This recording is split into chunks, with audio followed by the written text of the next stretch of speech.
This is a Fox News alert. Donald Trump set to hold a rally in New Hampshire any moment now, and he is not backing off his stepped-up criticism of Hillary Clinton.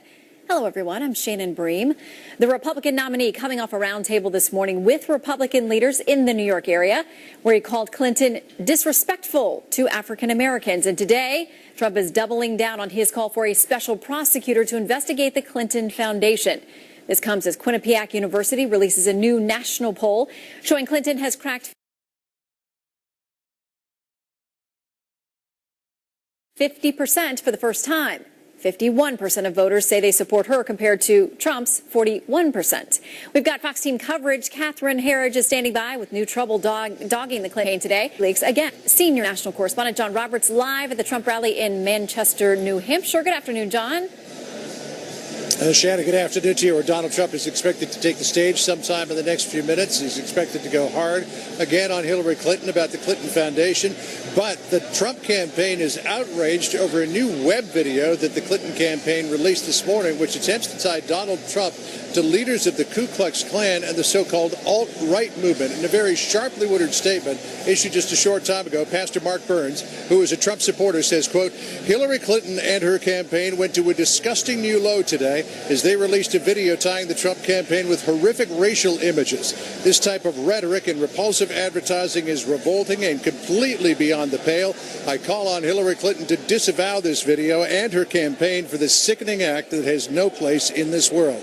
The Clinton campaign clearly worried about the outreach to minority communities that the Trump campaign and Donald Trump have been engaging in over the last couple of weeks. Poll numbers in some battleground states now are beginning to turn back the other way. In North Carolina, a new CNN ORC poll, Donald Trump is now just a single point behind Hillary Clinton, and some evidence that in Florida the numbers are beginning to turn around as well. Now, Donald Trump has been doing most of this outreach in his traditional rallies, but sometime in the next 2 or 3 weeks, he's going to be going into places like Cleveland, like Detroit, maybe Philadelphia and others, where he'll be actually be going into heavily black communities, talking about things like charter schools and the establishment of economic opportunity zones. Trump has been criticized for his minority outreach before a mostly white audience. He's going to start to turn that in the other direction as well. Shannon? All right, Don, there was apparently a snafu with the ballot in Minnesota. There has been some confusion. Can you tell us what's happened? Well, the Trump campaign is playing down on the idea that there was a snafu, but it's pretty clear that there were some problems in terms of the timing, because when the sample ballot from Minnesota came out, the Hillary Clinton campaign was on that. Clinton and Kaine were on it. Evan McMullin, who was an anti-Trump conservative candidate, was also on the ballot, but there was no sign of Donald Trump or Mike Pence. We started making some inquiries this morning as to what was going on with the Minnesota ballot. Within 30 minutes, suddenly Donald Trump and Mike Pence were on the electronic roster. Not sure if our inquiries provoked that or if it was just simply a matter of timing. But, Shannon, if they hadn't been on the ballot by Monday, it's likely that as of November 8th, they would not have been. Shannon? All right. Sounds like possibly crisis averted there for the Trump campaign. Thank you, John. Thanks, Shannon. And new storm clouds gathering over the Clinton campaign as WikiLeaks promises to release another batch of Clinton documents before the election. And WikiLeaks editor says they could be a real game changer. Chief Intelligence Correspondent Catherine Herridge is live in Washington with the latest. Hi, Catherine. Well, thanks, Shannon. The founder of WikiLeaks, Julian Assange, confirming to the Kelly File last night that he has more documents and they are verifying their authenticity and then plan to release those emails before November. I don't want to give the game away, but it's a variety of different types of documents from different types of institutions that are associated with the election campaign. Some quite unexpected angles that are quite interesting. Some even entertaining. These WikiLeaks emails have had impact, forcing the recent resignation of the head of the DNC, Debbie Wasserman Schultz, after it was shown that the DNC did give special treatment to Hillary Clinton in order to block Bernie Sanders. And for some context, 30,490 Clinton emails were determined to be work-related and handed over to the State Department. Another 31,830 Clinton emails were determined to be private and personal records, and they were erased from Clinton servers. But that is now in doubt because the FBI recovered 14,900 emails and documents from the servers, and some of those documents may well be government business and even held by WikiLeaks. Meantime, a leading House Republican told Fox this morning that he has reviewed the FBI investigative file sent to Congress about the Clinton case, including the notes from Hillary Clinton's July 4th weekend interviews. And FBI agents apparently did not press Clinton on why she set up the server in the first place. And that's very curious, given FBI Director Comey specifically cited a lack of intent. He said he didn't go forward with charges because she didn't have specific criminal intent. I didn't see any questions on that. She said she did it for convenience, but I didn't see the follow-up questions in the interview I read. And for some additional context, remember during Comey's 5-hour congressional testimony about the FBI email investigation, Gowdy made the point that intent can be based on circumstantial evidence, like consistently lying to the public about email practices. I'm going to ask you to put on your old hat. False exculpatory statements, they are used for what? Well, either for a substantive prosecution or for evidence of intent in a criminal prosecution. Exactly. Intent and consciousness of guilt, right? Is that right? Right. So that's a lot to consider. The allegation from the congressman that the FBI never really pressed Clinton on the intent issue, that yet this was one of sort of the foundational reasons why the FBI director said there was really no basis to proceed with a criminal prosecution. Shannon. All right, Catherine Herridge, live for us in Washington. Thank you. You're welcome. All right, and you can catch part 2 of Megyn Kelly's interview with Julian Assange tonight on the Kelly File, 9 p.m. Eastern. They'll discuss Hillary's pending email dump and whether or not he has any of Donald Trump's emails. Meanwhile, new Quinnipiac polling suggests both Donald Trump and Hillary Clinton have some work to do when it comes to honesty. But Trump may have less ground to cover. 53% of likely voters say Trump is dishonest, but that's compared to 66% who feel that way about Hillary Clinton. Chris Direwalt is Fox News digital politics editor and author of Fox News First. I give him a 100% rating on honesty. Is that fair? No. Okay, we'll put you in the 90s. But listen, you take your good news wherever you can find it with a campaign. Trump does better than her on this issue of honesty. We've seen that consistently. Is there a way to capitalize for him? Well, maybe, but the problem is so many people who say she's dishonest are still voting for her. Mm-hmm. And the reality for Donald Trump is he has tried several lines of attack now, and we have witnessed the campaign go through a shakeup, a rebranding. He's trying new stuff, changing his stance on mass deportations. They're doing things that obviously reflect the fact that they know that it's not working. Can they make it stick? The very fact that so many people that you say, 66%, two-thirds of people say that Hillary Clinton is not honest, but that she's getting 51% of the vote, that tells you what's going on in this election right there. Okay, and part of what the pundits think and the analysts and experts think is that she's very smart in that she doesn't expose herself to a lot of media, to press conferences. It's been, 264 days since she's actually done one. But she did call in last night to another network, another TV show. And here's how she answered that question about her kind of hiding from the media.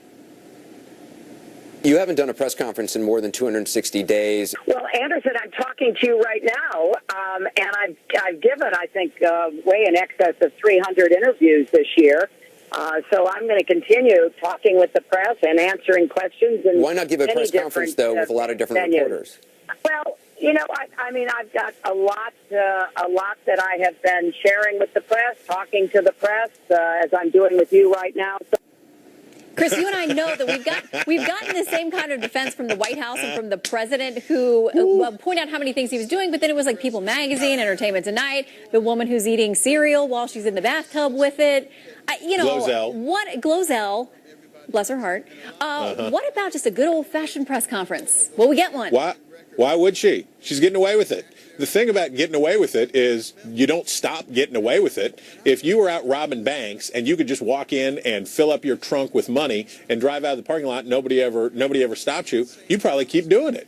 And for Hillary Clinton, this is the Lufthansa heist of elections so far, because she's getting away with all this stuff. She's getting away with it for two reasons. Yes, Donald Trump is partly right. There is press bias here, certainly against him, and kind of in favor of the Democratic nominee. But there's the other thing. She's winning. She's winning by a lot. And so the pressure on her, if you want Hillary Clinton to be accountable, you want her to be in a closer race so that more pressure can be applied to her to be accountable for the things that, by the way, let's be clear, in a regular year, a normal Democratic nominee would be getting absolutely impaled over. It would be Vlad Dracul all over the place with the Democratic nominee doing this kind of stuff. But since she's 10 points ahead in this poll anyway, who cares? Nobody's paying any attention. Well, we are paying attention right now to Dr. Ben Carson. Well, to Dr. Ben Carson, who is about to, we understand, introduce Mr. Donald Trump. And in fact, that may be what we're seeing now here playing out on the screen. Mr. Trump has gotten a lot of credit for sticking on message, for being disciplined. Can he stay there? Can he keep doing it, Chris? Well, a couple tweets here and there, but basically he is trying to be a more disciplined candidate. And I think in that way, confronting bad polls is good, because when you know you're down, you become willing to change. Okay, now we're going to listen in for if there's any news being made here by Donald Trump. But I have a piece of paper in my hands that came from his campaign just a few minutes ago. And basically it says he is going to go hard at Hillary Clinton. He is going to respond to her, quote, outrageous claims, a speech that we going after her. It sounds like he is going to ramp it up today, Chris. I mean, again, the thing is this. If you're down, what you say, your attacks matter less when you're down than when it's close. So the first thing for Trump to do is he's got to shore up some unit of voters. It's great to attack Hillary Clinton. The base loves it. It's red meat. It fires them up. That's what they want. It satisfies them. And as that poll showed, the majority of Donald Trump's voters say they're voting against Hillary Clinton, not for Donald Trump. So that's an important thing for him to do to keep his base together. But he's got to grow a coalition of voters that can win the election. Once he gets it close, then he can go take the paint off Hillary Clinton. But right now, I really think his focus has to be building a new coalition, not just flaying Hillary Clinton. And of course, there's been a lot of speculation that that's what his evolution on the issue of immigration is about. Not necessarily that he is going to go convince Hispanic voters and other minority voters to suddenly run to vote for him in droves, but that he may be moderating his position in some points so that he can appeal to white voters, more moderate voters, independent voters who have been uncomfortable with some of his language up to this point. Is that part of the coalition building? Yeah, the suburbs so far have been in the polls a killing field for Donald Trump. He's doing very poorly with college-educated white voters, which are the bedrock of the Republican coalition dating back to the 50s. And he needs to fix that. And being perceived as racist and Hillary Clinton defining him as racist makes those votes ungettable. So he needs to, yes, do something to appeal to those voters. But the other thing he needs to do, and I think this is effective, Hillary Clinton calls him racist, he calls her racist. He just muddies the water. She says, you are the favorite candidate of Klansmen and white nationalists. And he says, well, you're a bigot because you treat blacks poorly. So muddy it up. All right, we're going to listen in just a little bit. Chris, thank you very much for lending us your expertise today. Let's listen in to the GOP nominee, Donald Trump, in Manchester, New Hampshire. Is going to be a victory for the great majority of Americans whose voice has not been heard for many, many years. Year after year, we live under a Washington regime, and that's what it is. It's a regime that ignores your demands, rejects your cries, and they are cries for help in many cases, and they are being rejected. And that always puts your needs first. Your needs are going to come first. The real divide in this election is not between left and right, but between everyday working people and a corrupt political establishment that works only for itself.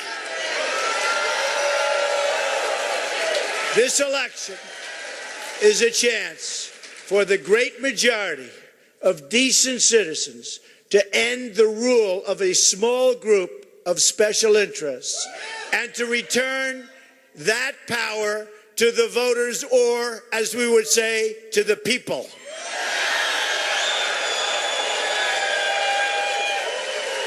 Hillary Clinton believes only in government of, by, and for the powerful. I am promising government of, by, and for the people.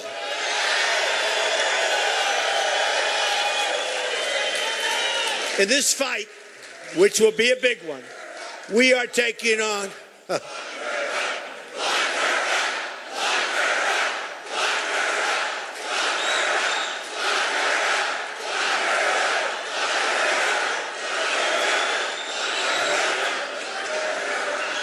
let's just win on November the 8th. That would be the ultimate, and that's what we're going to do. Because in this fight, we're taking on some very entrenched and well-financed interests.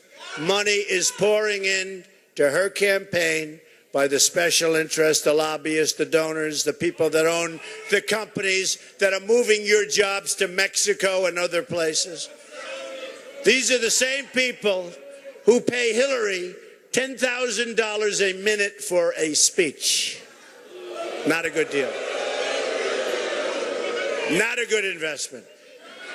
These special interests are the same people who own the newspapers that cover up her crimes.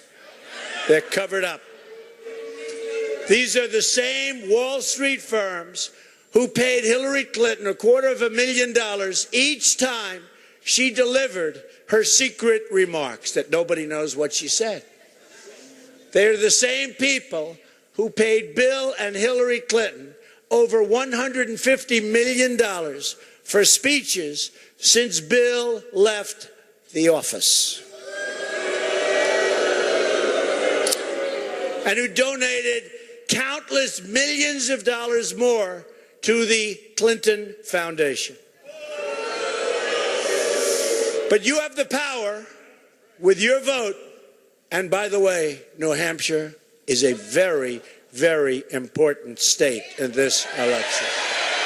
Very important. And if I win New Hampshire, okay, when I win, okay?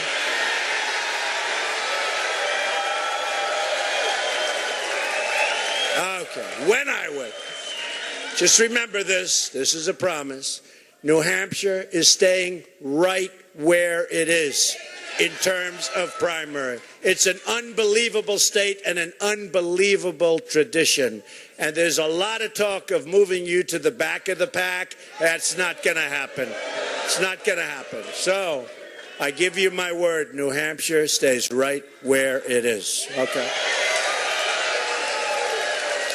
So you have the power with your vote to defeat those special interests and put the people back in charge once more like it's supposed to be.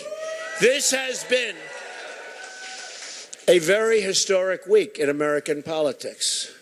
The voters have always known that our leadership in Washington, D.C. is corrupt and that the system is very badly rigged, a word that I believe I used first that has been copied all over the place. It's badly rigged and it's broken. But this week, the curtain was truly lifted. The corruption was revealed for all to see. The veil was pulled back on a vast criminal enterprise run out of the State Department by Hillary Clinton. As the Associated Press documented, more than half of the meetings Hillary Clinton took as Secretary of State with people outside government were Clinton Foundation donors. Hillary's chief of staff received more messages from the Clinton Foundation's chief operating officer than just about anybody else. 85 donors alone that she met with as secretary gave the foundation $156 million. And I know many of these people. These are not people that are going up to pay their respects and say, Madam Secretary, how are you feeling? Isn't it a beautiful day? The weather is so beautiful. These are people that want things for their donation. These are people that expect things for their donation. And when you follow it out and you see the people that left her office, you take a look at what those people, those companies, and those countries got. Believe me, you will find out it is plenty. On top of that, Bill Clinton's total speaking fees rose 44%, while Hillary Clinton was Secretary of State, often raking in money from people who had business or matters before the State Department. Very simple. As I said weeks ago, Hillary Clinton ran the State Department like a personal hedge fund. It's hard to tell where the Clinton Foundation ends and where the State Department begins. Access and favors were sold for cash. It's called pay for play. Over and over and over, people who donated to the Clinton Foundation or who gave money to Bill Clinton got favorable treatment from Hillary Clinton's State Department. The examples are too many to name here in full. And I've gone over, I will tell you, I've looked at so many over recent days. But they include the deal to sell 20% of United States uranium to Russia.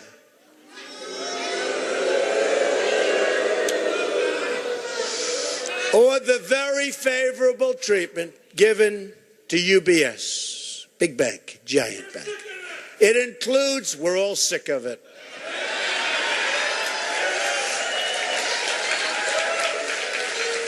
It includes the exemption of telecom giant Ericsson from government sanctions. It includes efforts to put a foundation donor with no national security experience at all onto a highly sensitive national security panel that he wanted to be on with access to top secret information. It includes foundation donors getting lucrative contracts in Haiti, all while the people of Haiti suffered horribly and are not, by the way, big fans of the Clintons. But these examples are only the tip of the Clinton corruption iceberg. Hillary Clinton's actions constitute all of the elements of a major criminal enterprise. You know it, the government knows it, and she knows it. She created a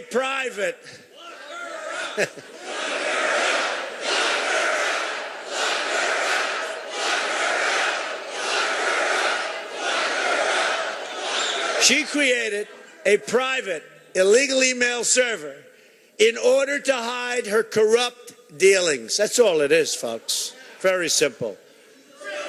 She knew what she was doing 100%.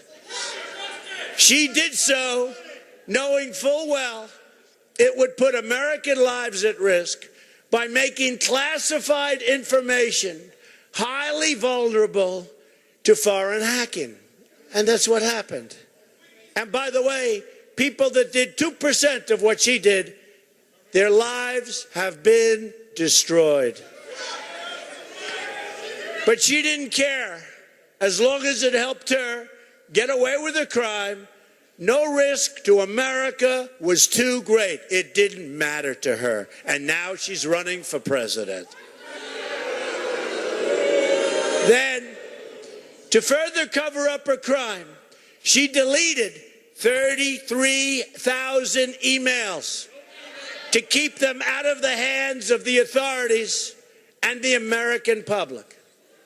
As a further element of the criminal cover-up, she claimed, under penalty of perjury, that she turned over all of her work-related emails.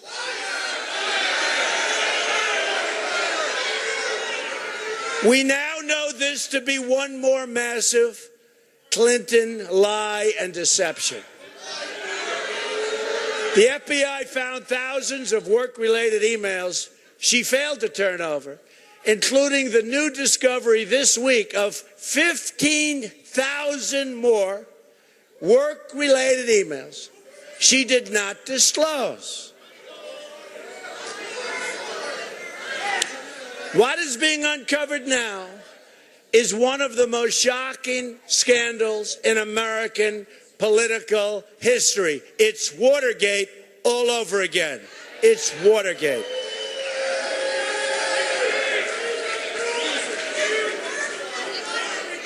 And she's being totally protected by our government. A Secretary of State sold her office to corporations and foreign governments, betraying the public trust, putting innocent lives in danger, and then she went to great lengths to hide, delete, destroy, and lie about the evidence. Just like her lie that she never sent any material marked classified. Total lie. Lie after lie after lie. This is the corruption we expect to see in a third world country, but not in the United States of America.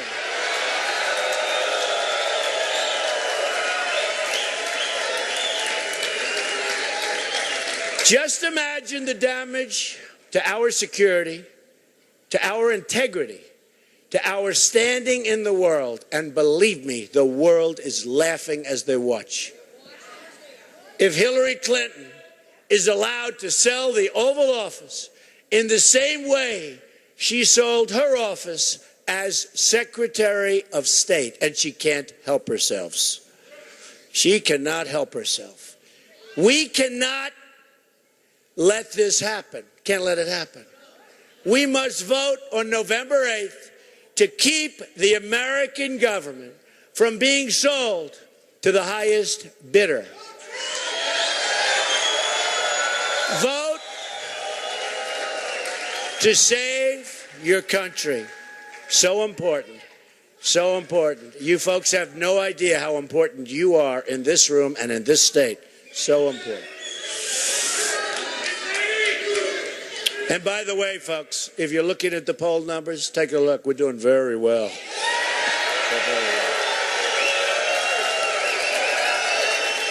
Very well. So vote to protect your family. Vote for honesty, integrity, and accountability. Now, as all of these revelations have been discovered, some this week, many this month, Hillary Clinton has been hiding. She's been hiding. Where is she? Although I hear, for the first time in a long time, she'll be making some kind of a quick statement tonight. But she's emerging not to take the responsibility for her unethical and criminal conduct, but instead to make one of the most brazen attempts at distraction in the history of politics. Now, I've not seen what Hillary is going to say, but I've heard about it. And in a sense, I don't want to dignify her statements by dwelling on them too much, but a response is required for the sake of all decent voters that she is trying to smear.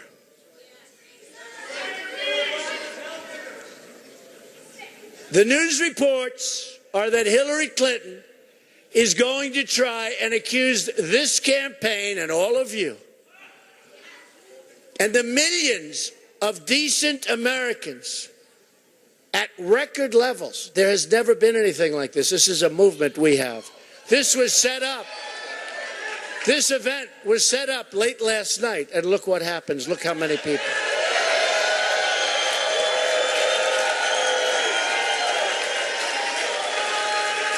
It's a movement, folks, like they've never seen before. And going to accuse decent Americans who support this campaign, your campaign, of being racists, which we're not. It's the oldest play in the Democratic playbook. When Democratic policies fail, they are left with only this one tired argument. You're racist, you're racist, you're racist. They keep saying it, you're racist. It's a tired, disgusting argument. And it's so totally predictable. They're failing so badly.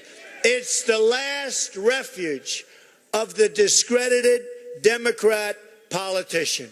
They keep going back to the same well. But you know what? The people are becoming very smart. They've heard it too many times before. The well is dry. The well is dry. This is the year the American people who believe in much better and much more honest politics say the word enough, enough. This is the year that the people who have been betrayed by Democratic policies, including millions and millions of African American and Hispanic American citizens, reject the politicians who have failed them over and over and over again for 50 years, for 75 years, without break, for even, in some cases, 100 straight years. They failed them, and you're going to vote for a change. It's time.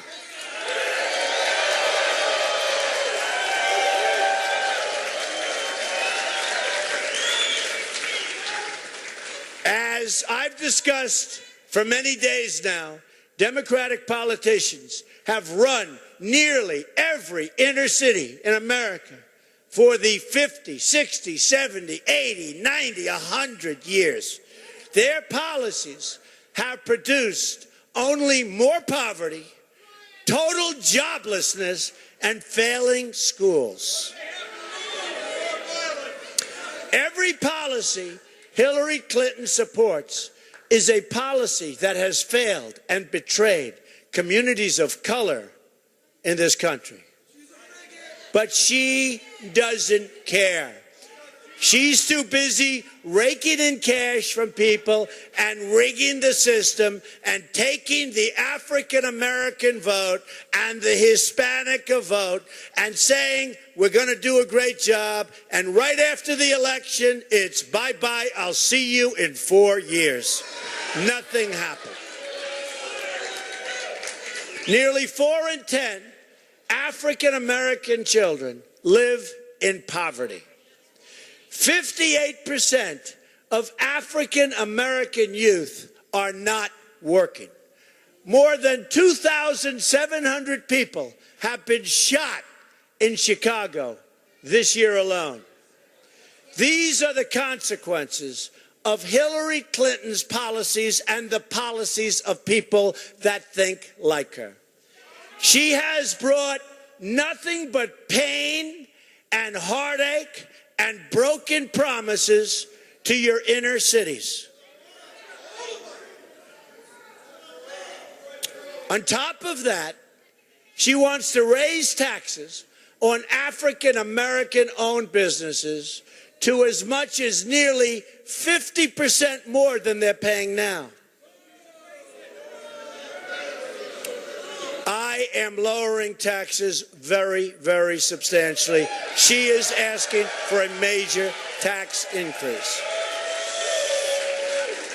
We should be helping these businesses grow and expand, create jobs, but Hillary Clinton is virtually trying to shut them down.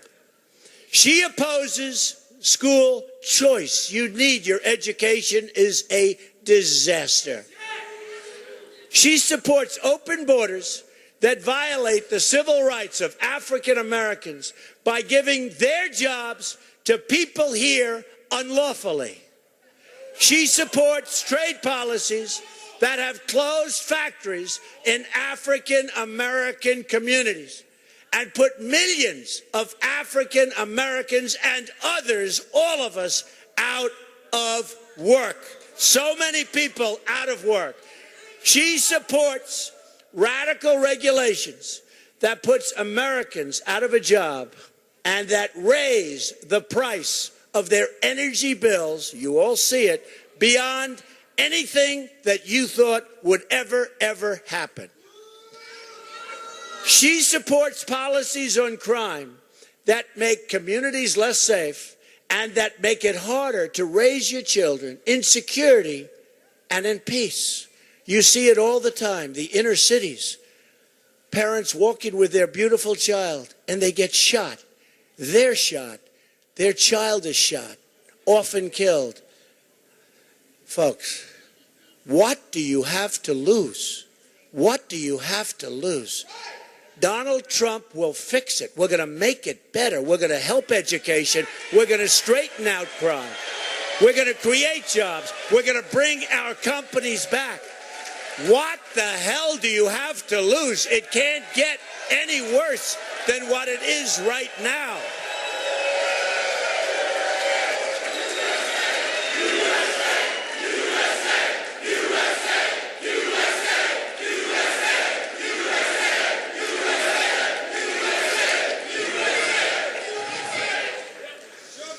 You know, I said this a few weeks ago, and I mean it so deeply in my heart. We will fix it. We will get it fixed. They're never going to do it for you. It's words. It's politicians. You know what I always say about politicians? All talk, no action. They're controlled by their lobbyists and their special interests and their donors. Me, I put up my money. I'm into this thing for a lot of money. I want to tell you, nobody's going to be calling me and asking for favors. We want to move a company to Mexico. Please make sure it happens. Let me tell you, I'm going to make sure just the opposite. I'm going to make sure it doesn't happen.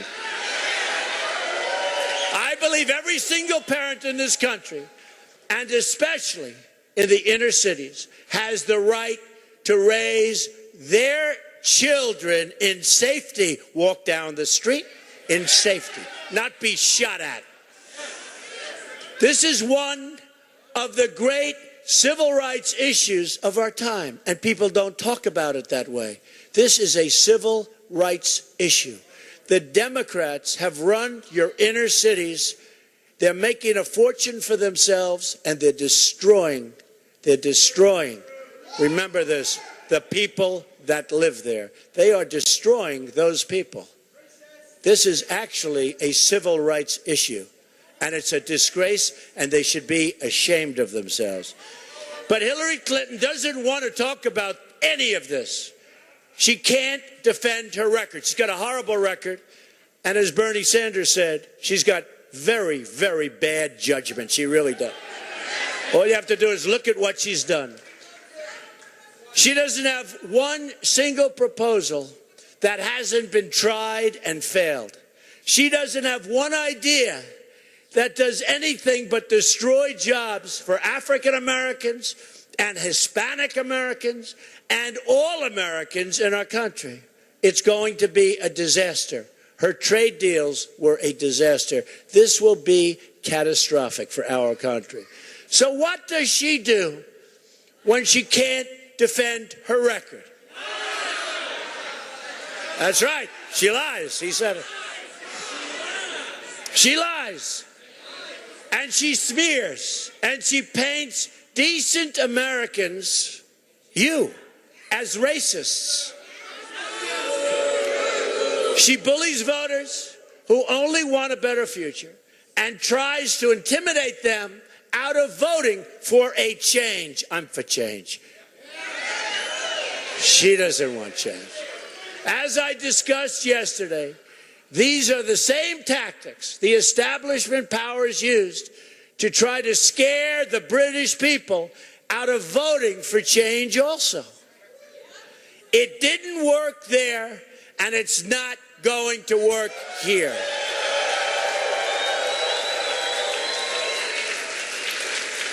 Call me Mr. Brexit. The American people are ready to vote for freedom, opportunity, and justice.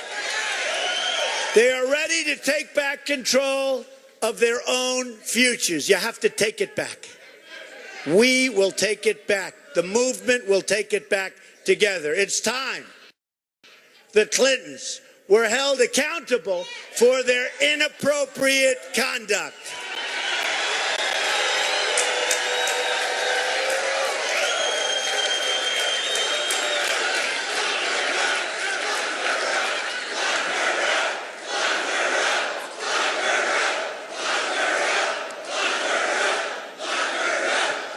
Thank you.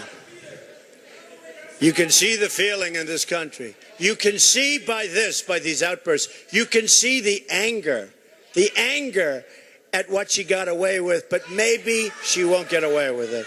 But you can see the anger when law enforcement allows her a free pass on something that was so bad. You can see the anger in this room. You can see the anger all over the country. Great, great institutions. The FBI, the Department of Justice. They've taken a hit in our country and throughout the world like nobody ever thought would be possible. Nobody. According to the book Game Change, Bill Clinton shockingly said about President Barack Obama that a few years ago, this guy would have been getting us coffee. That's what he said. And we've all seen the cringeworthy comments from Hillary Clinton, which I won't get into here, but we know what they are. You've heard them. Here's the central point that I want to get across today. Hillary Clinton isn't just attacking me. She's attacking all of the decent people of all backgrounds, doesn't matter, of all backgrounds, who support this incredible, once-in-a-lifetime movement. Never seen anything like it.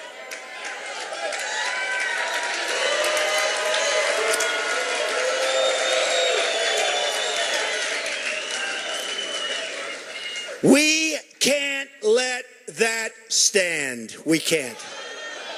Voters are used to the old game where failed politicians like Hillary, who did lose to Barack Obama rather decisively, an election she was supposed to win easily. Please don't forget that. Where she falsely smears Republicans with the charges of racism and other things. Republicans then always have a tendency to back down and be defensive and look bad. Not Donald Trump.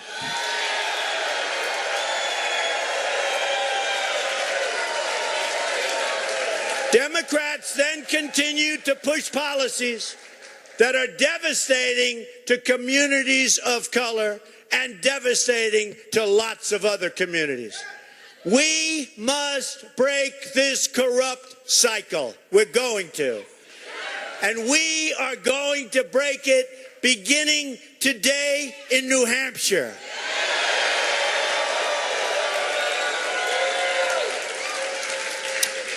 So let me make some very clear statements before this whole country, including all of those many cameras back there.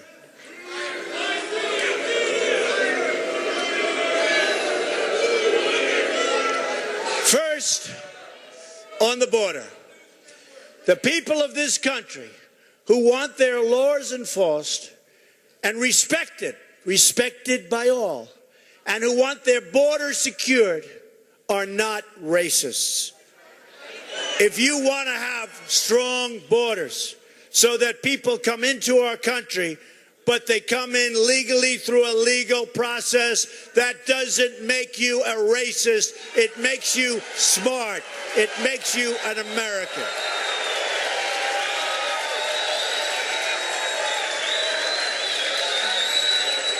They're all patriotic Americans.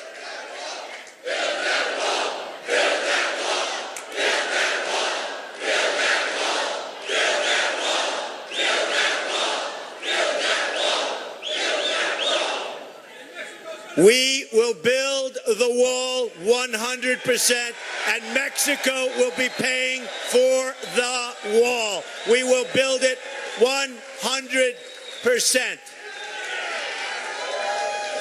I see all this stuff given out over the last 3 or 4 days by the media that Trump doesn't want to build the wall. Folks, we are building the wall, okay? And remember this also. I have great respect for Mexico's leaders because, frankly, they're smarter, tougher, and more cunning than ours. But remember this also. Mexico is making an absolute fortune dealing with the United States, not only on the border, but with trade. $60 billion trade deficit we have with Mexico. Remember what I say. Mexico will pay for the wall. Remember.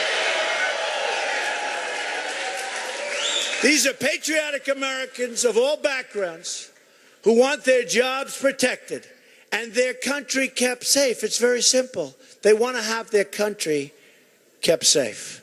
I will never apologize for pledging to enforce and uphold every single law of the United States. We will uphold those laws for our people. I will never apologize for making it my, and this is, I will tell you, for making it my priority, but is it your priority also? I think so. So I will never apologize for making it my priority on immigration to protect American citizens above every other single consideration. We have to protect our people. We've lost sight of that. We will end illegal immigration, and we will restore the constitutional rule of law. It will be restored.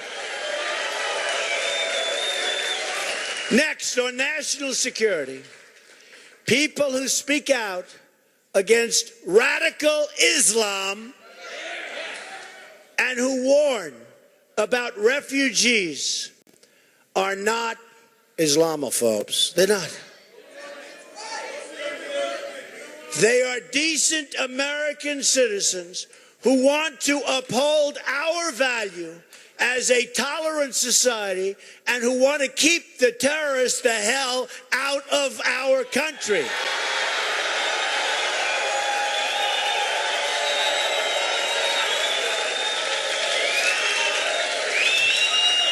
If the choice is between saving lives or appeasing politically correct censors in Washington, D.C., that is the easiest choice you and I will ever have to make. We will always choose saving American lives. We have thousands and thousands of people being brought into our country from the Middle East, from Syria. We don't know where they are, where they're coming from. They don't have paperwork. There's no reliable source that can vet these people. It could be the all-time great Trojan horse. Thousands. And Hillary Clinton wants to increase that number by 550% a year. Not going to happen, folks. Not going to happen. Not on my watch, that I can tell you. Now on crime. People who support the police and who want crime reduced and stopped are not prejudiced. They're concerned and loving citizens and parents whose heart breaks every time an innocent child is lost to totally preventable violence. There is no compassion in tolerating crime and poisonous drug dealing and the killings all over our streets in so many different cities. I will work to dismantle the criminal gangs and cartels and to liberate our poorest citizens from crime and violence and poverty and fear.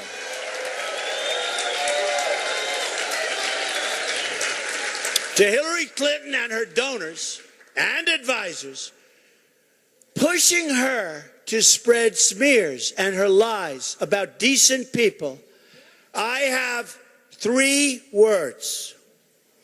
I want you to remember these 3 words. Shame on you. When you're like the Clintons getting think of this one, getting $69 million in political contributions from Wall Street and big banks. And I think I got 16,000. You saw that. And I don't know who the poor guy is that gave me the money, because he's not going to get anything for it. It's easy to look down on the so-called little people. This is the way she views the people of our country. It's easy to ignore the devastation caused by our open borders when you spend all of your time with wealthy donors and Hollywood celebrities who... It's easy to ignore the heartfelt concerns of communities about radical Islam entering our country when you spend your time hanging out with foreign dictators in their lavish palaces and homes. And it's easy, no doubt, for Hillary Clinton to turn a blind eye to the ravages of crime when she has her own personal armed security force. Now, she wants to essentially dismantle our Second Amendment. I think the first thing she should do is call up Washington and immediately request that her great Secret Service agents drop all weapons. Let them walk around with no weapons. And let's see how she feels about that when she wants to take away your guns. But this is how the system is rigged. For decades, the American people have demanded that their immigration laws be enforced and that their jobs be protected from out-of-control immigration. But the special interests who only want cheap labor have stopped it from happening. They've totally stopped it. And they're putting up tremendous amounts of money. For years, the American people have worried about letting radical Islam spread within our shores. But the elites who only want to raise more money for global corporations ignore the concerns of the American voters. Very simple. For 50 years, people living in our inner cities have suffered under the Democrats' failed policy regime. In almost every case, it's Democratic rule. But the Democratic politicians who only want to please media executives and Wall Street donors do nothing but expand the hurt and the suffering that our inner cities and our country is going through right now. It's time for a new day and a new dawn in America. On November 8th, we will end the rule of special interests, and we will begin the rule of the people. I am asking for your vote so that we can break free from the failures of the past and create a new American future.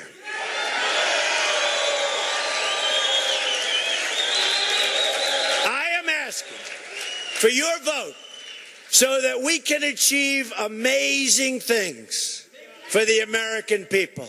We can be greater than ever before. I am telling you, we can be greater than ever before. And African American citizens and Latino citizens will have the time of their life, because we are going to create jobs like you've never seen. We're going to bring our companies back. We're going to bring our jobs back. And we are not going to allow these companies to leave our country, fire all of their workers, make their product, and sell it foolishly back into our country with no retribution. Believe me, those days are gone.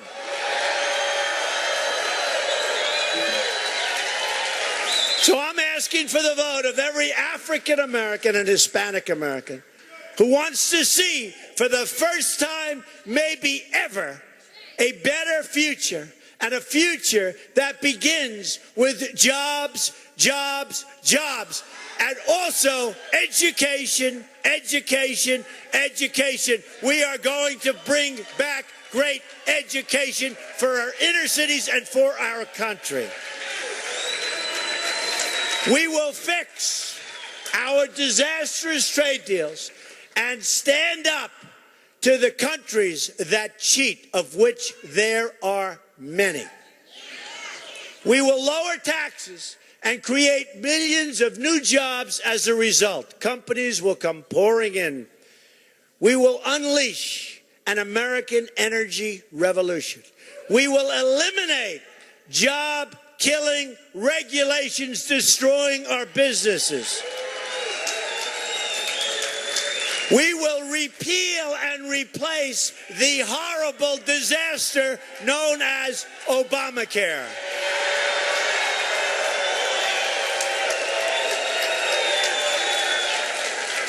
We will enforce our immigration laws, and we will put rules in place that hire American workers first.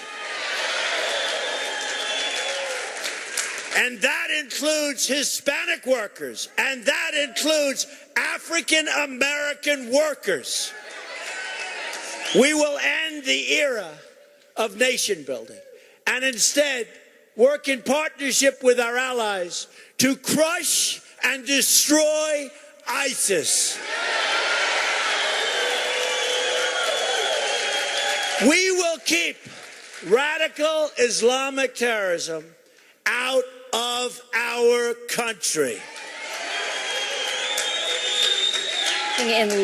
Listening in live there to Donald Trump speaking in Manchester, New Hampshire, to a very spirited audience. Let's bring in Congressman Ron DeSantis, member of the House Oversight and Reform Committee, a Republican out of Florida.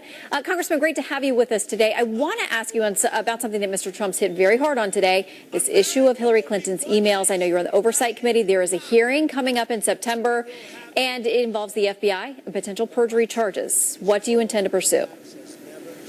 Well, as you know, Shannon, we in the Congress have made a criminal referral to the FBI about her testimony under oath in front of Congress. Director Comey, somewhat incredibly, said they didn't even consider that when they did the initial email and national security investigation. He said, we usually don't do that unless you guys refer it. So we did refer, and there are 4 specific statements that not only do we believe are false, but that Comey's investigation have shown to be false. And so he needs to take that and make a recommendation to the Justice Department. All right, and we just have a few seconds left, but I want to ask you about Mr. Trump's very marked expression of how he feels about the minority community, referring to Hillary Clinton as a bigot, making an outreach to them. He's polling terribly with that group. Do you think he can turn that around, that segment?